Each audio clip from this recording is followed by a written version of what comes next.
Père, grand-père, arrière-grand-père centralien, riche de cette tradition familiale, vous avez fait de brillantes études avant, en 1982, de rentrer dans le groupe Eiffage. Tout le monde pouvait imaginer que vous en prendriez la direction, mais vous quittez Eiffage pour entrer chez Vinci.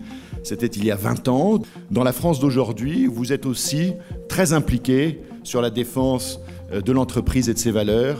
D'abord, le modèle de management de Vinci, c'est la décentralisation. On est probablement l'un des groupes les plus décentralisés au monde. On est 185 000 en tout, on est moins de 250 au niveau du corporate.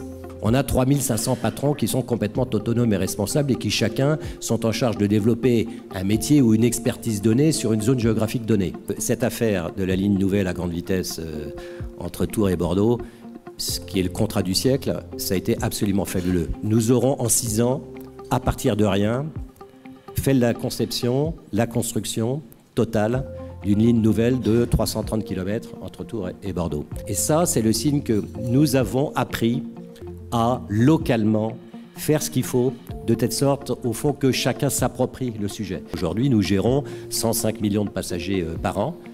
L'ordre de grandeur, c'est que les plateformes parisiennes d'aéroports de Paris, c'est environ 100 millions de passagers par an. La seule différence, c'est que nous le faisons, nous, à travers 34 plateformes à travers le monde. Et si c'est intéressant, c'est pour 2 raisons principales. La première, c'est que le trafic aérien se développe à grande vitesse. Savez-vous, par exemple, qu'à chaque instant, au moment où nous parlons, il y a plus de 2 millions de terriens qui sont en l'air. Ouais.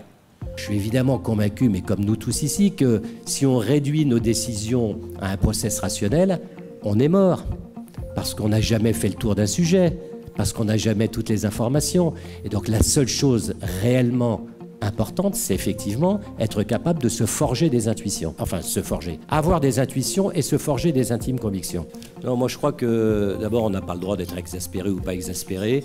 On est regardé, notre parole est un petit peu écoutée et donc nous avons une mission supérieure qui est d'être totalement optimiste, voire enthousiasme, amoureux de notre pays. C'est ça que j'aime dans ces matins HEC, c'est qu'on a, au-delà des confidences et de la vision sur le marché, on sent l'entreprise, on sent le dirigeant et on sent l'entreprise. Beaucoup de transparence et un discours clair et parfaitement intelligible. Voilà. C'est vrai que c'est une leçon d'optimisme.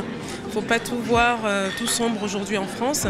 Il y a des opportunités, il y a des leviers et il faut les exploiter. Donc j'ai trouvé ça extrêmement intéressant, j'ai apprécié le discours. Donc oui, vraiment, c'est un grand monsieur qu'on a rencontré aujourd'hui et c'était extrêmement enrichissant.